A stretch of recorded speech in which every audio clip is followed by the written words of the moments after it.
Until the lion writes his own story, the tale of the hunt will always glorify the hunter. African proverb. Many Africans throughout the diaspora know that proverb, but most are clueless of how it perfectly describes how the white society has mentally enslaved millions of us. Millions of us misdiagnose our collective condition as being the Stockholm Syndrome. However, it's not, because the Stockholm Syndrome is a natural psychological phenomenon that sometimes happens when the captors forms an alliance with their captors. The condition of we Africans is not a natural occurrence. We've been deliberately socialized to think and behave in ways that serve and protects the interests of the white society. It was deliberately done by social scientists. Here's why. Imagine that greedy barbaric invading robbers broke into a home and robbed it of all of his wealth.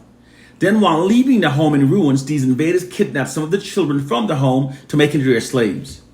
These invaders, fearing an eventual retribution from these enslaved children, would largely find it necessary to socialize their minds, to think in ways that ensure that they would remain loyal to them and never hold them accountable for their evil actions. Because while the robbers, through their weaponry advantages of guns and cannons, could easily break into the home of the enslaved children, they, however, cannot win their loyalty or sustain peace with them for long unless their minds have been socialized to think in ways to keep the enslaved children loyal and to suppress dissent from rising among them. To protect themselves from retribution, the robbers would miseducate the children about the invasion of their ancestral home. The robbers would have to hide the true brutalities of their crime by miseducating the enslaved children to believe that the robbers merely rescued them from a dilapidated home where they were unwanted by their parents. The enslaved children would also have to be misled to believe that their parents merely sold them away. They would also keep telling the children that their parents treated them cruelly. The invaders would also find it necessary to make the enslaved children embarrassed about their ancestral home. To achieve this objective, the robbers would constantly show the enslaved children demoralizing pictures of their ruined home. They would also tell the children that they're better off with their robbers than they've ever been while living in their ancestral home. This would make the children perceive the invaders as being rescuers rather than the brutal robbers they in fact were. This would cause the enslaved children to develop an undeserving sense of appreciation towards the robbers. This would also hinder the enslaved children from demanding from the robbers the reparation they're still owed.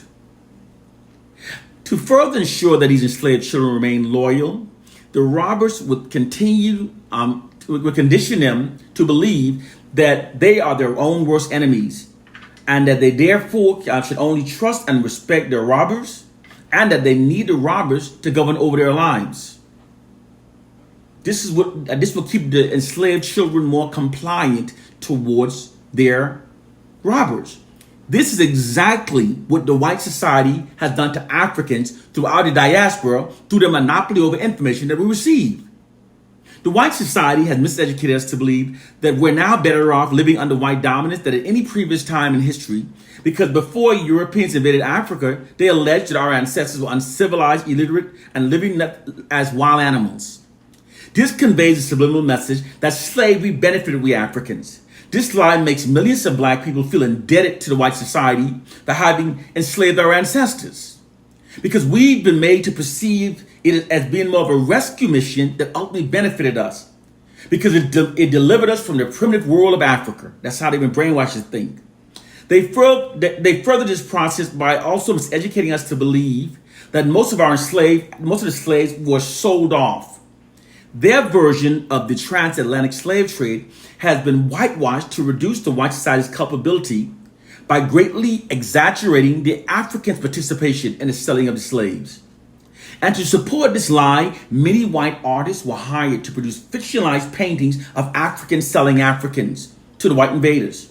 Copies of those paintings can still be found within our school textbook, subliminally conveying the message that most slaves were sold away.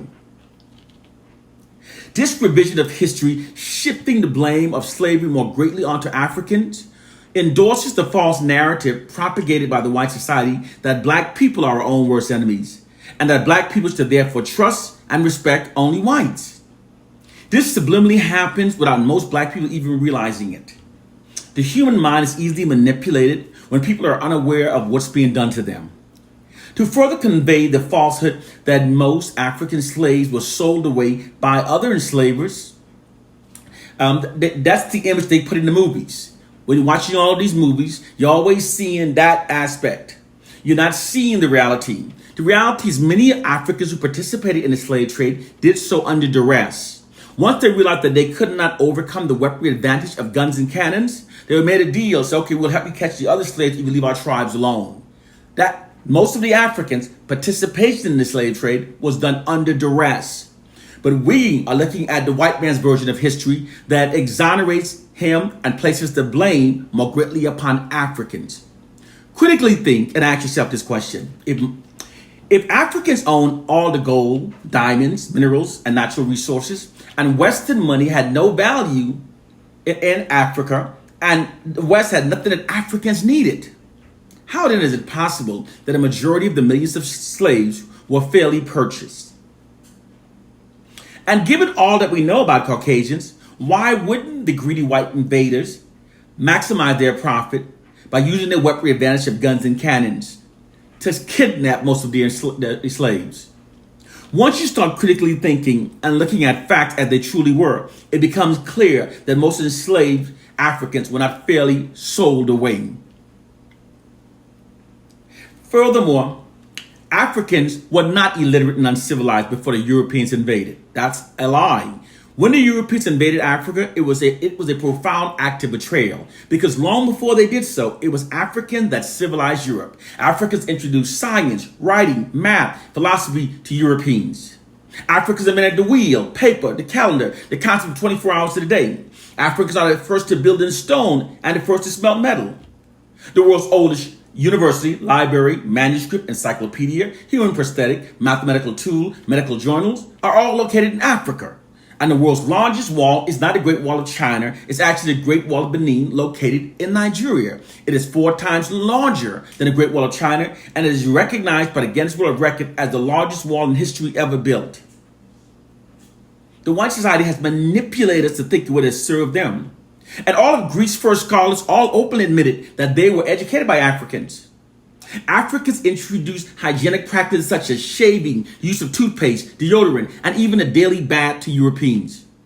Queen Isabella of Spain bragged that she had once bathed twice in her whole lifetime. Queen Elizabeth I claimed that she was the cleanest woman in all of Europe for reportedly bathing once a month. This non-bathing practice ended only after Africans introduced the daily bath to Europeans. The white society has whitewashed history because true history refutes the myth of their racial superiority. The minds of black people are also being manipulated through unrelenting black demoralizing propaganda about ourselves now. The white media's unrelenting negative depiction of black people that amplifies the negative to the point that it distorts our reality is much more than biased media reporting. It's actually a black racially demoralizing divide and conquer psychological warfare campaign. Demoralizing divide and conquer is a method of maintaining control over a targeted population through constant and unrelenting demoralization to increase self-loathing and division between them. When people are made self-loathing and divided, they can then be disattached to core foundation or bonds the people, and they can then be ruled over forever.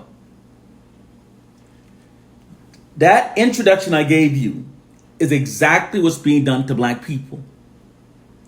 The white society uses its monopoly over information to deploy information warfare that makes black people think in ways that serve the system of white supremacy. The reason why many black people are self-loathing, perceive ourselves as being our own worst enemies, and revere as Caucasian in spite of a brutal history to the contrary, is because those thoughts have been deliberately fed into our minds through the white society's monopoly over information. It's always by deliberate design when the minds of the oppressed lines up with the objective and goals of the oppressors. Whenever the oppressors has the ability to manipulate the minds of the oppressed to think what has served themselves, they always do it. You brothers and sisters, it's time to wake up from believing in dumb shit like a Willie Lynch slave syndrome myth. That's not how brainwashing works. It is time to wake up from believing that a Bible written by the most ungodliest people on earth that was really beat into our minds it provides our liberation. We are the people we've been waiting for. But they brainwash us not to know that. Because they control our narrative, they negatively distort our narratives to condition us to perceive ourselves through a false identity that aids them in maintaining their social dominance over us. Brothers and sisters, it is time to wake up. One love and peace.